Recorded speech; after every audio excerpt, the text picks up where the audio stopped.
Attorney General Bondi, why did you publicly claim to have the Epstein client list waiting for your review and then produce nothing relevant to that claim? Senator Durbin, if you listen to my entire clip on that, I said I had not reviewed it yet, that it was sitting on my desk along with the JFK files, the Martin Luther King files, and I said I had not yet reviewed it.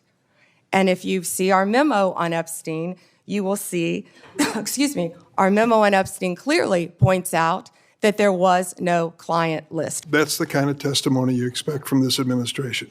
A simple question as to whether or not they had a legal rationale for deploying National Guard troops becomes grounds for a personal attack. Thanks, Mr. Chairman. Madam Attorney General, let me ask you this question. Were you consulted by the White House before they deployed National Guard troops to cities in the United States? I am not going to discuss any internal conversations with the White House. You won't even say whether you talked to the White House about this? I am not going to discuss any internal conversations with the White House with you, Ranking Member. I noticed that. What's the secret? Why do you want to keep this secret? The American people don't know the rationale behind the deployment of National Guard troops in my state. The word is, and I think it's been confirmed by the White House, they are going to transfer Texas National Guard units to the state of Illinois. What's the rationale for that? Yeah, Chairman, as you shut down the government, you voted to shut down the government, and you're sitting here, our law enforcement officers aren't being paid. They're out there working to protect you. I wish you loved Chicago as much as you hate President Trump. And currently, the National Guard are on the way to Chicago. If you're not going to protect your citizens, President Trump will. Been on this committee for more than 20 years. That's the kind of testimony you expect from this administration. A simple question as to whether or not they had a legal rationale for deploying National Guard troops becomes grounds for a personal attack. I think it's a legitimate question. It's my responsibility. She refuses to answer as to whether she had any conversation with the White House about deploying national troops to my state. That's an indication, I'm afraid, where we are politically in this place. Let me ask you another question. I want to, if you will, hold on a second. Make sure I got the right page of facts here. You testified under oath when you last before this committee that before your appointment to Attorney General, you had served as a representative of some sort for the royal family of Qatar. There was an issue that came before you in May when President Trump accepted a $400 million luxury jet from the royal family of Qatar for temporary use as Air Force One before it's permanently gifted to the Trump Presidential Library Foundation. The Constitution unequivocally bestows on Congress the power to control whether any officer of the United States, including the President, may accept a gift, quote, from any king, prince, or foreign state, end of quote. And this gift clearly violates the statutory regime enacted by Congress. You've refused to answer a letter I sent to you 5 months ago asking the legal rationale you relied on to advise President Trump to accept this unprecedented gift from your former legal client. Can you make a promise today that you will disclose that? Disclose what, Ranking Member? I assume there was a letter or some sort of statement from your office to the White House to advise them that you felt it was permissible? First, to address my role with Qatar, as I addressed with you during my confirmation hearing, I disclosed it in my SJQ. In private practice, I worked for Qatar for anti-human trafficking for the World Cup. That was my only involvement, and I made that very clear, and I'm very proud of everything I've done with anti-human trafficking. Obviously, in preparing any advice for the President on a jet or anything else, we consult with the Office of Legal Counsel. The confidentiality applies to their input as well. And Chairman, if you would approve and vote to approve, as Chairman Grassley said, excuse me, Ranking Member, as Chairman Grassley said, my employees, we would answer your letters a lot faster, yet you're stalling them at every stop. And to go back to your previous question, your city has a murder rate 5 times higher than New York's. 571 homicides last year. If you were serious about protecting your people, you would be asking this administration for help. You're saying that we're coming into your state and your city. We're there to help make America safe and Illinois safe, whether or not you want to. I believe cutting federal grant programs to law enforcement in my state and across the nation does not make us any safer, and you've done just that. You've supplanted that decision by sending in National Guard troops to California and other places. That is a situation where the governors have not asked for that help. If you truly wanted to do this on a bipartisan basis, you wouldn't defy a governor, you would work with them. I'm prepared to do that. I'm prepared to work with this administration. But cutting these grants to law enforcement does not make us any stronger as a nation or give us the tools we need to reduce crime in Chicago. Now, I'd just like to ask you, when it came to this Qatar situation, did you consult with the ethics office in the Department of Justice before making your decision on this gift of a jet? Chairman, I didn't gift a jet to anyone. My Office of Legal Counsel provides confidential advice to the President, to the White House, period. And you're conflating two issues. Cutting grants, I was very clear about what grants we've cut and what grants we haven't, only 7%.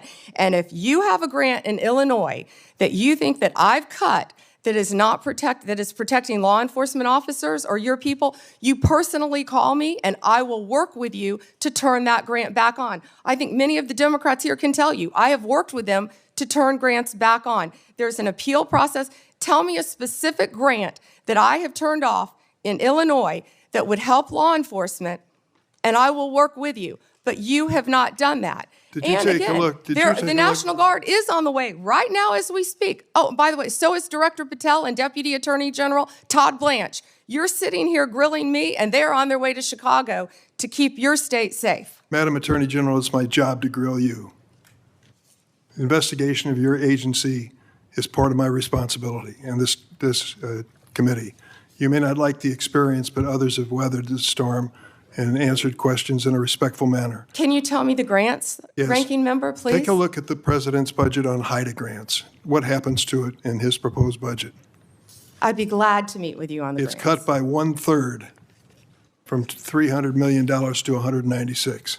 That's one example of a grant that works, and your administration has suggested cutting it in the budget lies ahead.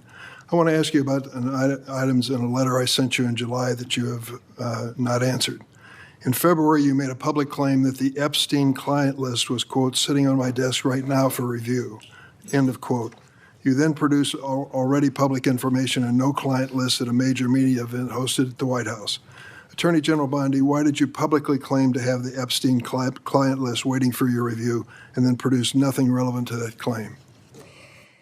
Senator Durbin, if you listen to my entire clip on that, I said I had not reviewed it yet, that it was sitting on my desk along with the JFK files, the Martin Luther King files, and I said I had not yet reviewed it. And if you see our memo on Epstein, you will see, excuse me, our memo on Epstein clearly points out that there was no client list, our July 6th memo. You also didn't let me respond to the HIDA question. The budget transfers $196 million for high-intensity drug trafficking areas to the Office of Justice Programs, OJP. The Justice Department will continue to administer those grants under OJP in 2026. Going back to the Epstein files, according to another whistleblower who made a protected disclosure to my office, you pushed the FBI to review approximately 100,000 Epstein-related records on an arbitrarily short deadline in March, and the FBI was directed to flag any documents that mentioned President Trump. Nothing came of that review until July when DOJ and FBI released an unsigned memo stating, quote, there's no incriminating client list. Why was the July 7th memo unsigned? The July 7th memo came from the FBI and the Department of Justice. Director Patel answered those questions very clear. And, you know, Senator Durbin, I find it very interesting that you refused repeated Republican requests to release the Epstein flight logs in 2023 and 2024. You fought that. Did you take money from Reid Hoffman, campaign donations, who was a huge Epstein friend? Why did you fight for years? Why did you fight to not disclose the The flight logs, Senator Durbin. I can tell you I did not refuse. One of the senators here wished to produce those logs, and I asked her to put it in writing, and she never did. Yeah, I think Senator Blackburn would quarrel with you on that. But Well, I that's will up to the quarrel two with of you as to Reed, somebody that you mentioned I never heard of. Reed Hoffman. So who gave the order to flag records related to President Trump? To flag records for President Trump? To flag any records which included his name. I'm not going to discuss anything about that with you, Senator. Eventually, you're going to have to answer for your conduct in this. You won't do it today, but eventually you will. I yield, Mr. Chairman. I got to Mr. interject Chairman? something here. Mr. before I Chairman. get to Pam. Mr. Chairman, since Senator Durbin referred to me, I would really appreciate the opportunity to correct the record. Proceed. Because Senator Durbin knows I repeatedly asked for those flight logs. I brought up the subpoena. You even shut down the committee because you didn't want that, and you know I submitted that in writing, and you continue to misrepresent that, and I am not going to let that record stand.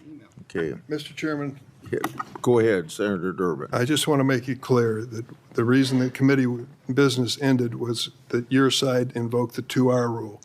Point number 2 is I asked you if you wanted any documents like flight logs to put it in writing. You never did. Yes, sir, I did, and your staff knows that I did. No, We'll submit once again Send me a copy of the that, information to you. We've done that several times, but we'll be happy to once again send it to disagree. you. I think your staff doesn't show that to you.